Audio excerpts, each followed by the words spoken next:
Évangile de Jésus-Christ selon saint Marc. En ce temps-là, Jésus, ainsi que Pierre, Jacques et Jean, descendirent de la montagne.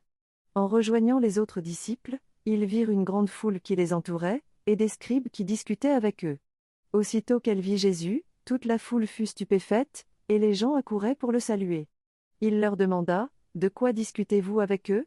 Quelqu'un dans la foule lui répondit, « Maître, je t'ai amené mon fils, il est possédé par un esprit qui le rend muet, cet esprit s'empare de lui n'importe où, il le jette par terre, l'enfant écume, grince des dents et devient tout raide. J'ai demandé à tes disciples d'expulser cet esprit, mais ils n'en ont pas été capables. » Prenant la parole, Jésus leur dit, « Génération incroyante, combien de temps resterai-je auprès de vous ? Combien de temps devrais-je vous supporter ? Amenez-le-moi. » On le lui amena. Dès qu'il vit Jésus, l'esprit fit entrer l'enfant en convulsion. L'enfant tomba et se roulait par terre en écumant. Jésus interrogea le père, « Depuis combien de temps cela lui arrive-t-il » Il répondit, « Depuis sa petite enfance. Et souvent il l'a même jeté dans le feu ou dans l'eau pour le faire périr. Mais si tu peux quelque chose, viens à notre secours, par compassion envers nous. » Jésus lui déclara, « Pourquoi dire, si tu peux ?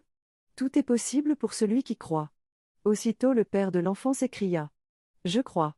Viens au secours de mon manque de foi. » Jésus vit que la foule s'attroupait, il menaça l'esprit impur, en lui disant, « Esprit qui rend muet et sourd, je te l'ordonne, sors de cet enfant et n'y rentre plus jamais. » Ayant poussé des cris et provoqué des convulsions, l'esprit sortit. L'enfant devint comme un cadavre, de sorte que tout le monde disait, « Il est mort. » Mais Jésus, lui saisissant la main, le releva, et il se mit debout. Quand Jésus fut rentré à la maison, ses disciples l'interrogèrent en particulier, « Pourquoi est-ce que nous n'avons pas réussi à l'expulser ?» Jésus leur répondit, « Cette espèce-là, rien ne peut la faire sortir, sauf la prière. » Acclamons la parole de Dieu.